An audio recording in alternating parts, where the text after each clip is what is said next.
만나서 반갑습니다. 또 귀한 자리로 또 초대해 주셔서 너무나도 감사드립니다. 앞서 소개받은 대로 저는 배하주 목사님과 함께 신대원에서 공부를 했습니다. 그래서 배하주 목사님 하면은 참으로 따뜻한 사람이었다라는 것을 제가 아직도 기억하고 있습니다. 당시 신대원에 다닐 때 물론 학생이었지만 정말로 이제 배하주 목사님 볼 때마다 그때 전도사였지만 참으로 신실하고 참으로 그때 또 몸이 좋지 않았는데 그럼에도 불구하고 정말로 하나님 앞에서 정말로 신실하게 저라면 불평했을 법한데 그럼에도 불구하고 참 하나님을 의지하는 모습이 저도 참 많은 것들을 배웠습니다. 그리고 이곳에 또 시냇가에 심은 교회로 부임했다라는 소식을 듣고 한번 찾아왔었는데요.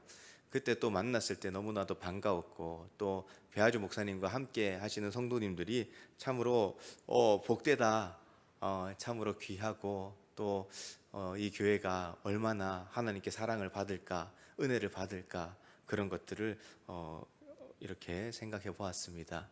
아무튼 오늘 만나 뵈서 너무나도 반갑고 오늘 함께 나눈 이 말씀 제목은 하나님의 드림입니다. 우리 한번 따라해 볼까요? 하나님의 드림. 잘 아시다시피 드림은 영어로 꿈이라는 의미입니다. 그래서 하나님의 꿈에 대해서 제가 한번 나눠보도록 하겠습니다. 조지 워싱턴 카보라는 사람이 있었습니다. 또 이분은 과거 노예 출신으로 이렇게 극심한 가난과 차별 속에서 살았던 인물이었는데요. 그런데 그는 하나님 앞에 기도하면서 내 인생을 통해서 하나님의 뜻을 한번 이루어보고 싶다, 그런 꿈을 품고 있었습니다. 그래서 나의 꿈은 나의 것이 아니라 하나님께서 나를 통해 하실 일들을 위한 것이다 라는 그런 말들을 종종 하곤 했습니다. 그래서 이분이 하나님께 물었습니다. 하나님, 이 땅과 이 땅의 사람들을 어떻게 하면 살릴 수 있을까요? 하나님께서는 그에게 농업과 과학의 지혜를 주셔서 땅콩과 고구마와 같은 그런 작물들을 연구하고 그 황폐해진 땅들을 이렇게 회복하는 그런 연구를 하도록 하셨습니다. 단순히 그는 과학자가 아니라 많은 사람들을 살리고 또 그들에게 새로운 희망을 주는 그런 하나님의 도구로 쓰임받았다고 합니다. 그래서 그 카보라는 사람은 이런 고백을 했습니다. 내 연구는 하나님께서 땅에 두신 지혜를 발견하는 과정일 뿐입니다. 나는 하나님께 붙들린 도구일 뿐입니다. 이 카보의 이야기는 오늘날 우리들에게 한 가지 질문을 던져주고 있습니다. 여기 계신 성도님들께서도 젊은 시절에 각자의 꿈을 가지고 지금까지 열심히 살아오지 않았습니까? 그런데 지금 우리가 살아가는 현실을 바라보면서 내 꿈은 어디로 갔는가? 내가 꿈꾸던 삶은 과연 이루었는가? 이런 질문을 할 수 있게 됩니다. 오늘날 우리나라 많은 사람들이 꿈꾸는 것이 무엇입니까? 부자가 되는 것, 혹은 안정된 삶을 살아가는 것, 이런 것들을 꿈꾸지만 현재 우리가 살아가는 현실들, 그런 경제적인 불안전함과 또 사회적인 그런 변화 속에서 이런 것들이 어쩌면 이런 것들을 내가 원하긴 하지만 이런 것들을 내가 쫓아 살아간다는 게 사치는 아닐까? 내 상황 가운데 과연 이렇게 할 수 있을까? 이렇게 느껴질 때도 있지 않습니까? 한때는 그저 자녀들을 잘 키우는 것이 꿈이었고 가족의 행복을 위해서 헌신하는 것이 목표였지만 지금은 자녀들이 독립한 이후에 텅 빈 집에서 홀로 시간을 보내면서 이제는 나에게 어떠한 꿈이 남아 있는가, 이런 것들을 고민하게 됩니다. 그렇다면 젊은 세대들은 어떨까요? 오늘날 대한민국의 젊은 세대들에게 꿈이 뭐냐 이렇게 물어본다면, 과거에는 여러 가지 화려한 꿈들을 얘기했다면 요즘 아이들은 안정된 삶, 행복한 평범한 행복, 소소한 기쁨, 이렇게 작은 행복을 꿈꾼다고 합니다. 그런데 그 안정과 행복마저도 너무나도 작은 그런 목표를 가졌음에도 불구하고 그것조차도 이루지 못하는 젊은 세대들입니다. 그들이 꿈꾸는 것 자체를 두려워하고 회피할 때가 참 많습니다. 오늘날 우리가 살아가는 사회의 모습들을 보면 꿈을 꾸기는커녕 참으로 버티는 것도, 이 삶을 살아내는 것조차도 힘들어 보일 때가 많습니다. 오늘 많은 사람들이 단순히 그저 살아남기 위한 삶을 살아가는 현실 가운데 이 우리 모두에게 질문을 던져주고 있죠. 이처럼 불확실성과 참으로 불안이 가득한 세상 속에서 우리는 어떻게 참된 꿈을 품으며 살아갈 수 있을까? 우리가 품는 이 꿈은 정말로 가치가 있는 꿈인가? 이런 것들을 질문을 던져볼 수가 있습니다. 카보의 삶이 보여준 것처럼 우리의 꿈은 단지 젊은 날의 성취를 이루는 것이 아니라 그저 세상의 성공에 그치는 것이 아니라 지금 이 순간에도 우리를 통해 이루고자 하는 그 하나님의 꿈으로 우리의 바람이, 우리의 목표가 연결이 될 때 우리의 꿈은 참되고 의미가 있게 될 것입니다. 그래서 오늘 말씀에 등장하는 이 요셉의 꿈 이야기를 통해서 제가 하나님께서 어떻게 우리의 삶을 통해서 일하기를 원하시고 우리의 꿈을 통해서 세상에 소망을 전하기를 원하시는지 나눠보도록 합니다. 성경에 보면 참 꿈 얘기가 많죠. 여러 가지 꿈 얘기들이 있습니다. 그 중에서 오늘 우리가 읽었던 본문에 해당하는 요셉의 꿈 이야기들은 이제 주일학교 때부터 들어왔던 우리가 너무나도 익숙하고 잘 아는 꿈 얘기입니다. 그래서 우리가 이 잘 아는 꿈 얘기를 나누기 전에 먼저 요셉의 형들이 어떤 꿈을 꾸고 있었는가 한번 생각해 보면 좋겠습니다. 비록 성경에 보면 요셉의 형들이 요셉처럼 어떤 꿈을 꾸었다 이런 내용은 없습니다. 요셉의 형들이 어떤 바람을 가지고 어떤 목표를 가지고 살았다라는 그런 내용들은 없습니다. 그런데 그들도 살아가면서 바람이 있지 않았겠습니까? 그들이 원하는 삶이 있지 않았겠습니까? 우리가 잘 아는 대로 야곱은 12명의 아들을 낳고 가나안 땅에서 양을 치며 잘 살고 있었습니다. 그런데 그 중에서 야곱이 가장 사랑했던 아들이 누구였습니까? 요셉이었습니다. 요셉을 왜 사랑했습니까? 야곱이 가장 사랑하는 아내 라헬이 낳았던 아들이었기 때문에 사랑했습니다. 그래서 요셉은 노년에 낳은 귀한 아들로 채색 옷을 입히면서 아버지의 사랑을 독차지했습니다. 지금이야 우리가 형형색색의 옷들을 쉽게 입을 수 있지만 그 당시만 하더라도 이 채색 옷이라는 것은 귀족들만 입는 정말로 귀한 옷이었습니다. 그것을 요셉에게만 입혔다라는 겁니다. 요셉은 아버지를 등에 업고 기세등등하여서 형들이 무엇을 하든지 간에 아버지에게 고자질하고 아버지에게 하나하나 다 보고를 하니 아버지는 요셉을 어떻게 생각했겠습니까? 너무나도 착한 아들, 더없이 참으로 귀하고 형들이 뭘 하는지 다 알려주는 귀한 아들이고 더 사랑스러웠지만 형들에게는 어떻습니까? 얘만 없으면 우리가 할 수 있는 거 원하는 거 다 할 수 있는데 이 요셉 때문에 제대로 일도 못하고 형들은 요셉을 미워할 수밖에 없었습니다. 그런데 요셉의 형들도 아버지의 아들인데 야곱의 아들이었는데 아버지에게 인정받고 싶지 않았겠습니까? 여러분들도 과거에 젊은 어린 시절에 부모님에게 인정받고 싶고 사랑받고 싶었지 않았습니까? 이 형들도 마찬가지였을 겁니다. 이들도 야곱의 똑같은 아들인데 아버지가 자꾸 요셉만 사랑하니까 자기들도 사랑받고 아버지에게 인정받고 싶은데 방법이 없는 겁니다. 그러던 어느 날 멀리 도단에서 양을 치는데 멀리서 이 채색 옷을 입은 이 요셉이 오는 겁니다. 저 요셉만 없으면 이제는 우리도 아버지에게 사랑도 받고 인정도 받을 수 있었을 텐데 그런 생각에 그들은 어떻게 하였습니까? 요셉을 이 미디안 상인들에게 팔아버립니다. 애굽으로 팔아버리고 야곱에게는 요셉이 짐승에게 물렸다, 그렇게 죽었다 거짓말을 합니다. 야곱은 가장 사랑하는 아들을 잃은 슬픔 가운데 어떤 위로도 받을 수가 없고 참으로 고통 가운데 있어야만 했습니다. 요셉의 형들이 원했던 것이 무엇이었습니까? 아버지의 사랑과 인정이었을 겁니다.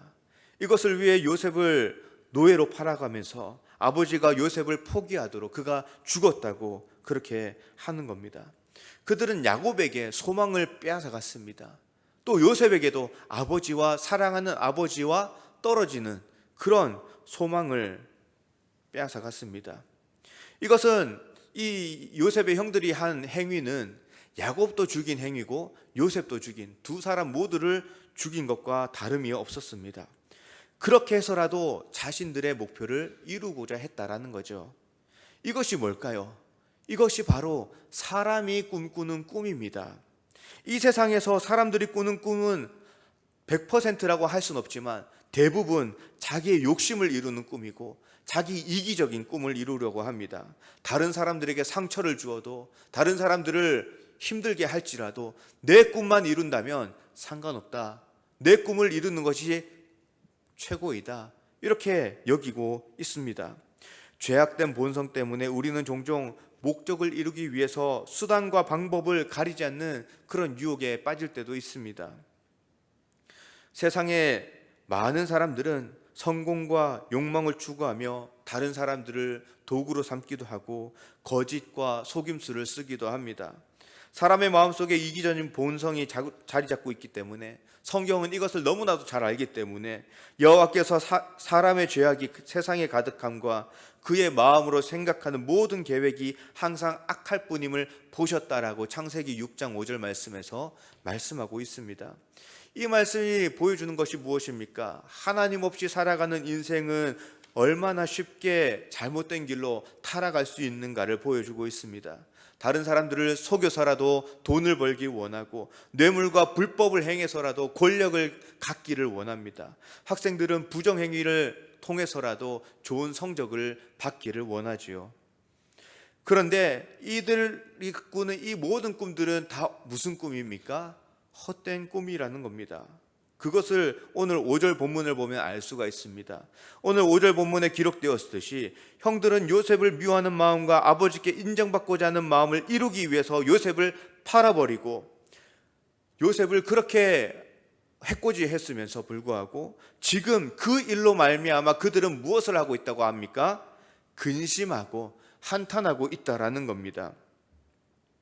사람의 꿈을 이루고 눈에 보이기 좋아 보이는 것들을 쫓아가지만은 그것이 내 인생에 행복을 주는 것처럼 보이고 그것이 나에게 최고의 꿈이라고 생각하지만 그들이 모든 것들을 이루었지 않습니까? 요셉을 팔아서 이제는 야곱의 사랑을 독차지하지 않았겠습니까? 그들이 원하는 것을 이루었지만 그들은 지금 뭘 하고 있습니까? 근심하고 한탄하고 후회하고 있다라는 겁니다. 인간의 꿈을 쫓아 살아갈 때에, 세상의 꿈을 쫓아 살아갈 때에 지금은 대단한 것을 이룬 것처럼 보이지만, 지금은 만족할 수 있을지 모르겠지만 나중에 하나님 앞에 나아갔을 때 우리가 돌아보고는 내가 그것을 왜 했지? 근심하고 한탄할 수도 있다라는 겁니다. 그렇기 때문에 여러분들이 지금 꿈꾸고 있는, 계획하고 있는, 이루어가고 있는 그 계획들이, 그 꿈들이 어쩌면 요셉의 형들의 꿈과 같은 그런 꿈은 아닌지 우리가 한번 하나님 앞에서 돌아볼 수 있기를 바랍니다. 이번에는 요셉의 꿈에 대해서 한번 살펴보도록 하겠습니다. 요셉의 이야기에서 요셉의 꿈, 요셉의 목표는 사실 없습니다. 요셉의 꿈은 성경에 등장하지 않습니다. 다만 하나님께서 요셉에게 주시는 두 가지의 꿈이 요셉의 삶을 이끌어가고 있죠. 요셉은 하나님이 주신 꿈 때문에 어떻게 됩니까? 형들에게 미움을 당하게 됩니다. 보디발 장군 집에 노예로 팔려가게 됩니다. 그리고 억울한 누명도 쓰고 그리고 감옥살이까지 하게 됩니다. 그런데 이 모든 것들의 시작은 뭡니까? 하나님이 요셉에게 주신 꿈 때문입니다. 그게 바로 시작점이라는 겁니다. 그렇다면 하나님께서 요셉에게 이런 꿈을 주신 이유가 무엇입니까? 바로 하나님께서 요셉을 통해 많은 사람들을 구원하기 위해서, 살리시기 위해서 하나님의 꿈을 요셉에게 심어 주셨다라는 겁니다. 그래서 8절 요셉이 고백하고 있지 않습니까? 그런즉 나를 이리로 보낸 이는 당신들이 아니요 누구라고 합니까? 하나님이시라. 형들이 비록 요셉을 팔았지만 요셉 자신을 애굽으로 보낸 것은 형들이 아니라 누구다? 하나님이시다라고 고백을 하고 있습니다. 하나님께서 요셉에게 주신 두 가지 꿈이 무엇입니까? 형들의 곡식단이 요셉의 곡식단에게 절하는 꿈이었습니다. 두 번째로 해와 달과 11별이 요셉에게 절하는 꿈입니다. 이것은 무엇을 의미합니까? 이후에 요셉이 애굽의 총리가 되는 것을 의미하죠. 애굽의 총리가 된다는 것은 무엇을 의미합니까? 당시 바로 왕을 제외한 애굽에서 가장 높은 자리입니다. 바로 왕은 아무나 될 수 있는 것이 아니죠. 바로 왕은 누가 됩니까? 바로 왕의 아들만이 바로 왕이 될 수가 있습니다. 그러면 바로 왕의 아들이 아닌 사람들이 오를 수 있는 가장 높은 자리는 바로 총리라는 겁니다. 그러니까 요셉이 오를 수 있는 가장 높은 자리, 그게 총리였습니다. 자, 그러면 당시 요셉뿐만 아니라 얼마나 많은 사람들이 이 총리의 자리를 꿈꾸었겠습니까? 당시 애굽에서 돈이 많은 부자들, 권력가의 집안 자제들, 지혜 있는 사람들, 모든 사람들이 뭘 원했겠습니까? 할 수만 있다면 총리의 자리를 오르기를 원했을 겁니다. 얼마나 많은 사람들이 총리의 자리를 꿈꾸었겠습니까? 그런데 그들이 총리의 자리를 꿈꾸었던 이유는 뭘까요? 그 목적이 뭘까요? 내가 총리의 자리에 올라서 어려운 이웃도 돕고 또 많은 불쌍한 사람들도 돕고 섬기기 위해서, 봉사하기 위해서 총리의 자리를 꿈꾸었겠습니까? 그들이? 대부분은 그렇지 않았을 겁니다. 내가 총리의 자리에 앉게 되면은 내 마음대로 권력을 휘두르고 엄청난 부유함을 가질 수 있고, 만약에 옛날에 나를 괴롭혔던 사람이 있으면 복수도 마음껏 할 수 있고, 자기 욕심을 이루기 위해서, 내 목표를 이루기 위해서 총리의 자리를 꿈꾸었을 것입니다. 그렇기 때문에 그 자리에 오르기 위해서는 많은 돈을 썼을 수도 있을 것이고, 권력자에게 붙어서 많은 누군가를 해치는 그런 행위들도 했을 수도 있을 겁니다. 그런데 요셉은 어떻습니까? 총리의 자리를 꿈꿨겠습니까? 당시 요셉은 이방인이었습니다. 당시 요셉은 노예였습니다. 당시 요셉은 죄인이었습니다. 죄수였습니다. 감옥에 있었습니다. 그런 요셉이 총리를 꿈꿀 수 있었겠습니까? 전혀 꿈꿀 수 없는 환경이었습니다. 그런데 요셉이 총리가 된 것은 요셉의 꿈이 아니라 누구의 꿈이었습니까? 하나님의 꿈이었기 때문입니다. 오늘 7절 말씀해 보시면 하나님께서 이스라엘의 아들들과 그의 후손들을 구원하기 위해서, 그리고 당시 많은 사람들을 기근으로부터 구하기 위해서 요셉에게 꿈을 주신 것입니다. 그런데 하나님의 방법은 더 놀랍습니다. 여러분들, 요셉이 애굽의 총리가 되기 위해서 우리 같으면 여러분들의 자녀를 최고의 자리, 최고의 권력가의 자리로 오르게 하기 위해서는 어떻게 해야 되겠습니까? 저라면은, 제가 만약에 애굽에 있었다면 애굽에서 가장 좋은 대학교에 자녀들을 유학을 보내든지, 아니면 내가 능력이 없으면 애굽에서 가장 권력자, 총리는 아니더라도 그 권력자의 자제로 입양을 시키는 방법들이 있지 않겠습니까? 그렇게 해야지 이 총리의 자리 가까이 갈 수 있지 않겠습니까? 이것은 근데 누구의 생각입니까? 사람의 생각입니다. 그런데 하나님은 이 요셉을 권력자의 자제로 입양시키지도 않으시고 정말로 좋은 대학에 유학을 보낸 것도 아닙니다. 우리는 이해할 수 없는 방법을 사용하십니다. 하나님께서는 요셉을 그 당시 가장 높은 자리에 오르게 하기 위해서 요셉을 어디로 보내셨습니까? 가장 낮은 자리로 보내신 것이 바로 하나님의 방법입니다. 우리는 이해할 수 없죠. 그런데 하나님께서 이렇게 함으로 인해서 요셉을 이끌어 가십니다.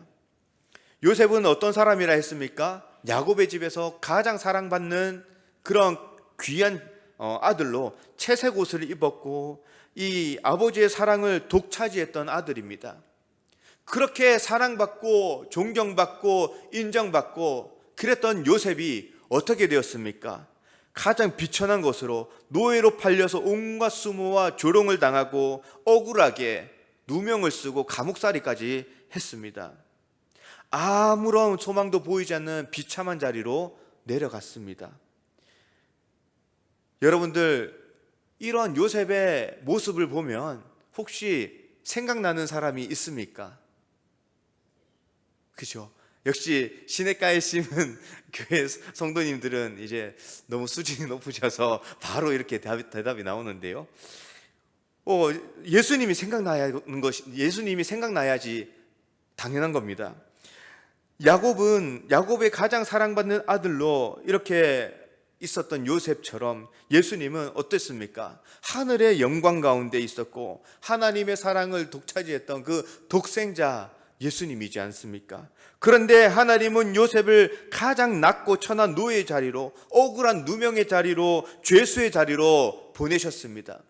예수님도 마찬가지죠. 낮고 천한 이 땅 가운데 내려오시고 억울한 누명을 쓰시고 죄수의 자리로, 십자가의 자리로 나아가셨습니다.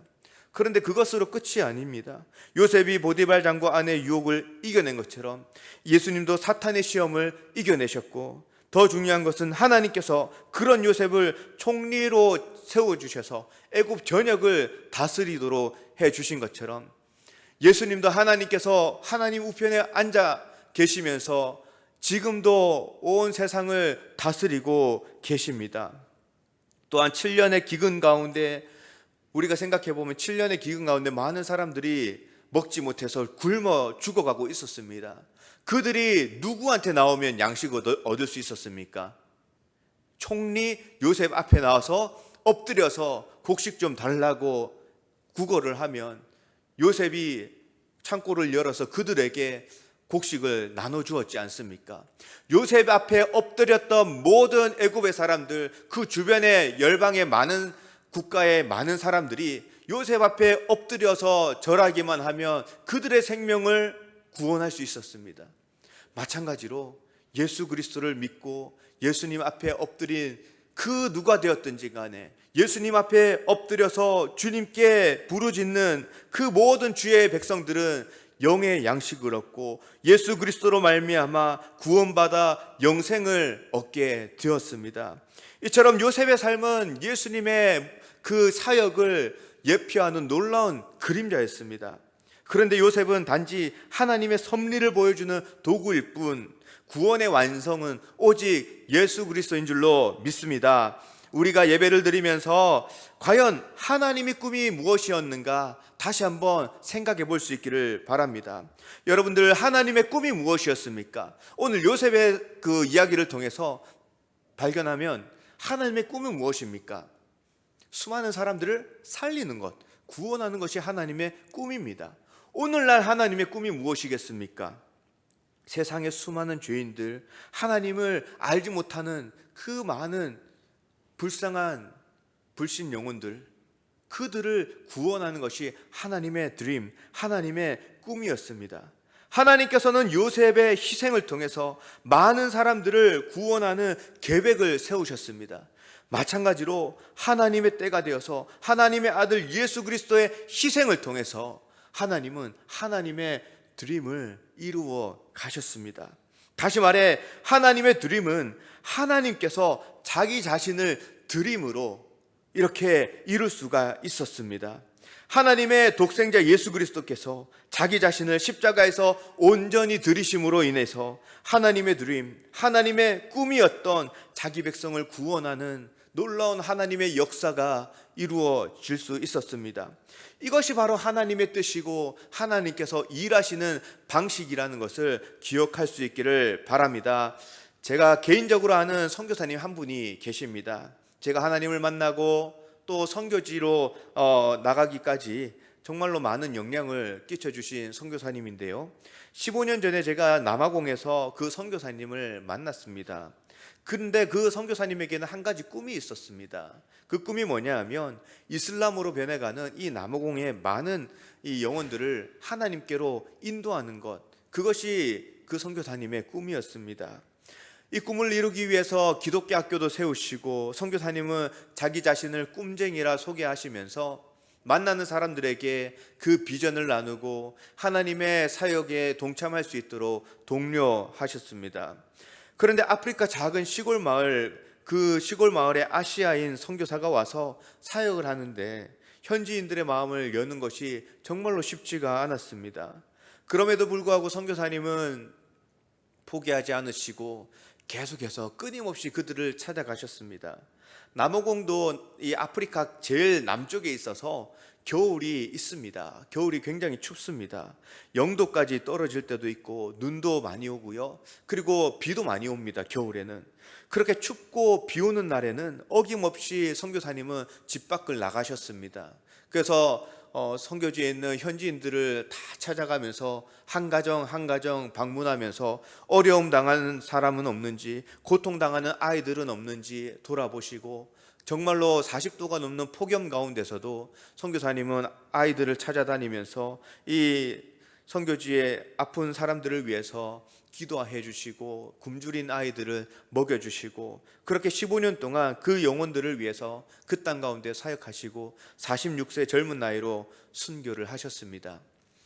그리고 그 땅 남아공 땅에 선교사님이 묻히셨습니다. 선교사님의 장례식 때 많은 현지 사람들이 찾아와서 눈물을 흘리면서 선교사님은 정말로 자신들의 가족이었고 아버지였다고 안타까워했습니다. 그리고 지금도 선교사님 사모님은 귀국하지 않으시고 선교사님의 사역을 이어서 그 현지 남아공의 이제 그 기독교 학교를 사역하고 있습니다. 지금도 SNS를 통해서 보면은 아직도 그 기독교 학교 사역을 통해서 돌아오는 영혼들이, 그리고 열매 맺는 학생들이 많이 있음을 보곤 합니다. 저는 그 하나님의 꿈을 위해서 자기 자신을 드린 그 선교사님의 모습을 보았습니다. 하나님께서는 선교사님에게 그 하나님의 꿈을 심어주셨고, 그분의 삶을 통해서 하나님은 남아공 시골의 그 땅 가운데 정말로 많은 열매들을 맺어 가셨습니다. 하나님께서는 하나님의 드림, 하나님의 꿈을 이루기 위해 먼저 하나님 자기 자신이, 하나님이 죄인들을 위해서 먼저 들이셨습니다. 지금도 그 하나님의 꿈을 품는 그분의 백성들을 통해서, 또 그 백성들의 헌신을 통해서 하나님의 꿈을 이루어 가시는 것을 보고 있습니다.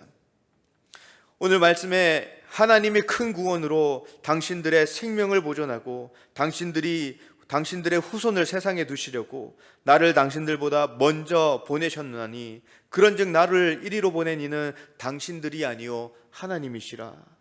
이 요셉은 정말로 힘들고 고단했던 그 모든 삶들이 하나님의 꿈을 이루는, 하나님의 뜻을 이루는 과정이라는 것을 깨닫고 고백하게 됩니다. 이 사실을 깨달은 요셉은 과거에 노예로 팔려가고 억울하게 누명을 쓰고 감옥에 갇혔던 일들을 어떻게 기억할까요? 그 시간들은 분명히 요셉에게 힘들고 정말로 고통스러운 시간들이었을 겁니다. 그런데 내 삶을 통해서 하나님의 뜻을 이루어 간다는 것을 깨닫게 되었을 때에 그 시간들은 더 이상 고통스럽기만 했던 시간이 아닐 겁니다. 비록 그 시간들은 물론 고통스러웠던 시간이었지만 그것을 넘어서 그 시간은 하나님께서 나와 함께 했던 정말로 복된 시간이었고, 정말로 하나님께서 나를 통해 이루어가는 행복한 시간이었다, 그렇게 고백할 수 있지 않겠습니까? 사랑하는 성도 여러분, 여러분들의 삶 가운데서 그런 어려움과 고통의 시간들, 남들에게 말하기 힘든 그런 시간들, 교회 나와서 눈물을 흘리면서 그저 하나님 앞에 기도할 수밖에 없었던 그런 칠흑 같은 그런 시간들이 없으셨습니까? 그 모든 시간들이 우리는 알지 못하지만 그 시간들을 통해서 하나님의 뜻을 이루어 가시고 하나님의 꿈을 이루어 간다는 사실을 깨닫게 될 때에 그 고통의 시간은 비록 그 순간만큼은 하나님이 나를 버리셨나, 나를 떠나셨나 의심이 들었지만 돌아보니 하나님께서 함께 하시고 하나님께서 함께 울고 계셨고 하나님께서 나의 기도를 들어주시는 그런 귀하고 복된 시간이었구나, 하나님께서 나를 단련하는 그런 시간이었구나, 하나님께서 나를 통해서 하나님의 꿈을 이루어가는 그런 시간이었구나 라는 것을 깨닫게 될 때 우리 역시 오늘 읽었던 이 말씀처럼 하나님 앞에 이 고백을 할 수 있을 줄로 믿습니다. 여러분들의 삶을 한번 돌아보면서 오늘 본문 7절 말씀, 이것이 이제는 요셉의 고백이 아니라 나의 고백이라 생각하고 우리 한번 큰 소리로 읽어보도록 하겠습니다. 시작.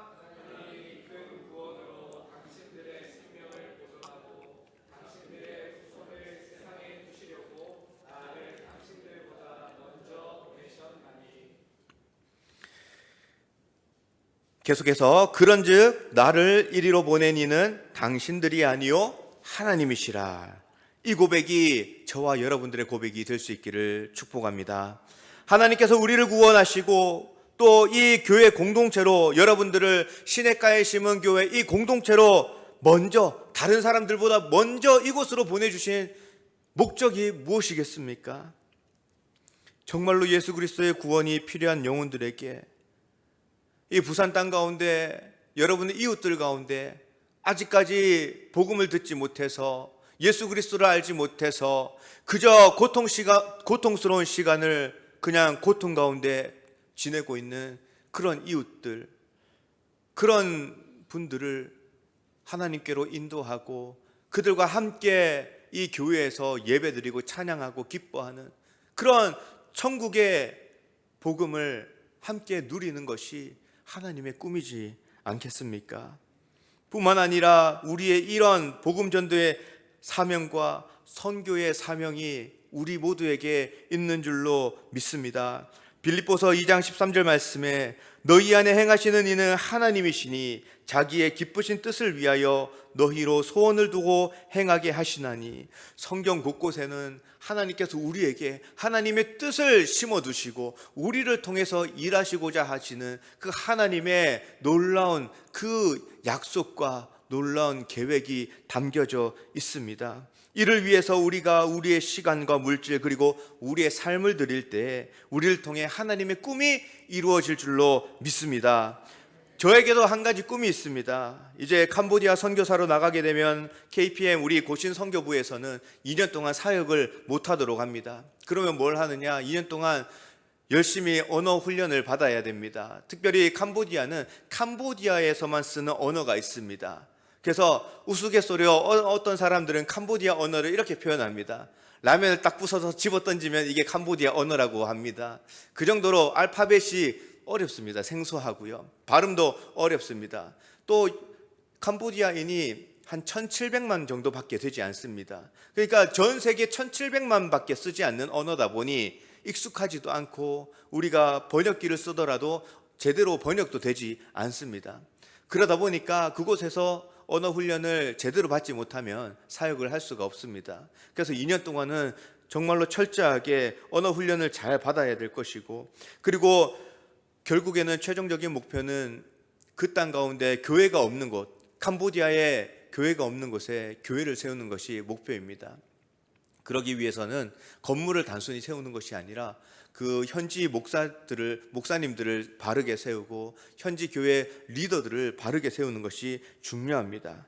그래서 어린 아이들부터 만나가면서 교제를 나누고 정말로 마음을 주고받을 수 있는 관계가 되어야 비로소 그들이 저의 그 양육을 따라올 수 있기 때문에 오랜 시간이 걸립니다.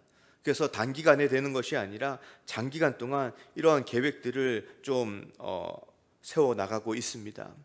그래서 캄보디아에 대해서 간략하게 설명을 드리면 앞에서 말씀을 드렸다시피 주요 종교는 불교입니다. 95%가 불교를 믿고 있습니다. 그래서 캄보디아인들이 태어날 때부터 죽을 때까지 불교와 뗄래야 뗄 수가 없습니다.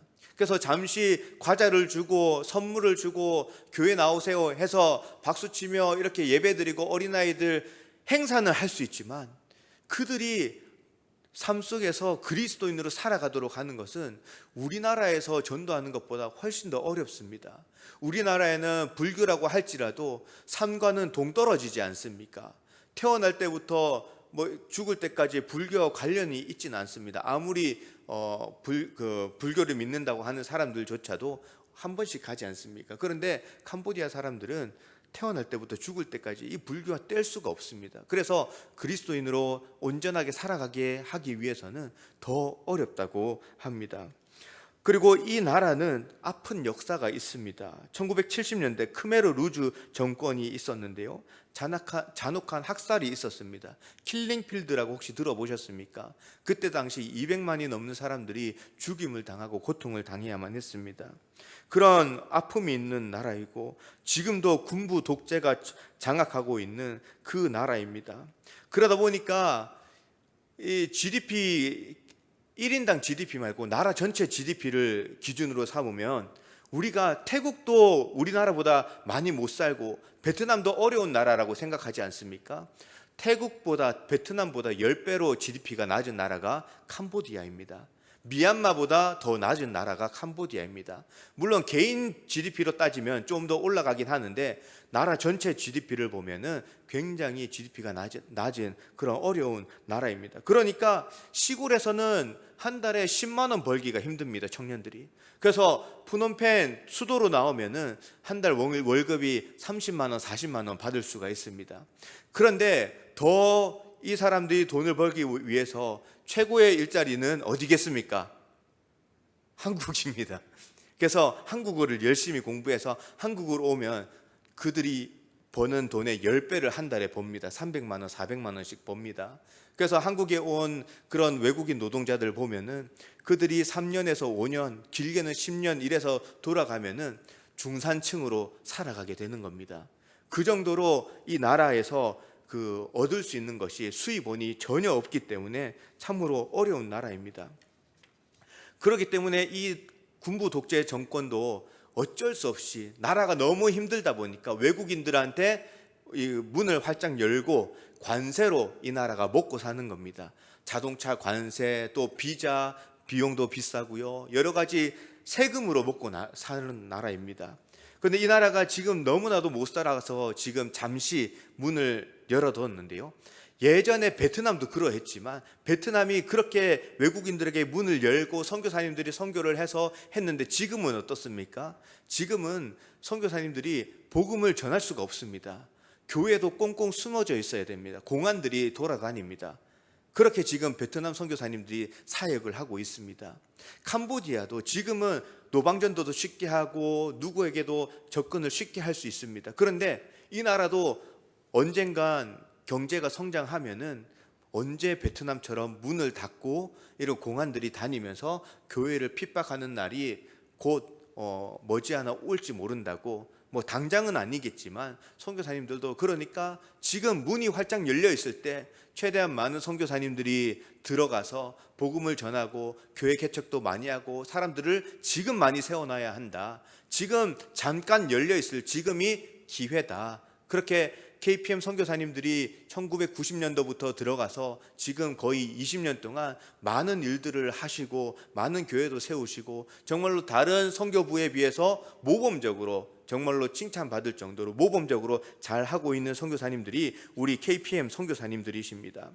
그래서 저는 이제 3월 아까 14일, 17일입니다. 17일에 저희 가정이 이제 출국을 하게 됩니다. 그래서 앞으로 하나님께서 저희 가정 가운데 그리고 우리 가정이 캄보디아 사역을 하는데 어떻게 이끌어 가실지 저는 알지 못하지만 저희가 앞으로 우리 배아주 목사님을 통해서 선교 편지를 보내드리면 같이 선교 편지를 읽어주시고 또 기도해 주시고 동력하심으로 선교지에서 이루어 가시는 하나님의 꿈을 하나님의 일들을 함께 보고 동참해 주시면 감사하겠습니다. 말씀을 맺도록 하겠습니다. 우리를 구원하기 위해서 자기 자신을 드림으로 하나님의 꿈을 이루신 그 예수 그리스도를 우리가 기억하면서 우리가 이 오후 예배를 통해서 우리의 꿈과 우리의 사명이 무엇이었는가, 우리가 나중에 후회하지 않는, 한탄하지 않고 후회하지 않을 수 있는 그런 꿈은 과연 무엇인가 돌아볼 수 있기를 바랍니다. 하나님의 드림, 하나님의 꿈을 이루기 위해 우리 자신을 드릴 수 있는, 헌신할 수 있는 백성이 될 수 있기를 바랍니다. 하나님의 꿈이 뭐라고 했습니까? 하나님을 알지 못했던 우리 주변 이웃들이 하나님을 알게 되고 복음을 통해 구원받고 이 예배당에 나와서 하나님을 찬양하고 예배하는 것, 그래서 이 땅이 하나님의 나라가 되는 것입니다. 마찬가지로 저 캄보디아 땅 가운데 불교를 우상숭배하는 저 캄보디아인들이 그것을 버리고 하나님 앞에 나와서 다시 하나님을 예배드리고 사원이 사라지고 불교 사원이 사라지고 그곳에 교회가 세워지고 그 땅이 하나님이 기뻐하시는 하나님의 나라가 되는 것이 하나님의 꿈인 줄 믿습니다. 이 예배를 통해서 우리가 하나님께 받은 그 사랑을 다시 한번 기억하시면서 우리의 삶을 통해서 하나님이 이루고자 하는 하나님의 뜻이 무엇인지, 하나님의 꿈이 무엇인지 깊이 묵상할 수 있기를 바랍니다. 또한 우리의 믿음을 통해 우리가 주님을 기쁘시게 하고 교회와 이웃을 위해 헌신하며 또 전도의 사명, 선교의 사명을 위해서 우리가 드릴 수 있는 것, 그것들을 드리면서 하나님 앞에 영광 돌릴 수 있는, 그리하여 하나님께서 더 많은 것들을 채워주시는 놀라운 경험들을 하시면 좋겠습니다. 그리하여 하나님께서 우리 안에 두신 하나님의 꿈을 이루는 복된 삶을 살아가시는 시냇가의 심은 교회 모든 성도님들이 될 수 있기를 주님의 이름으로 축복합니다.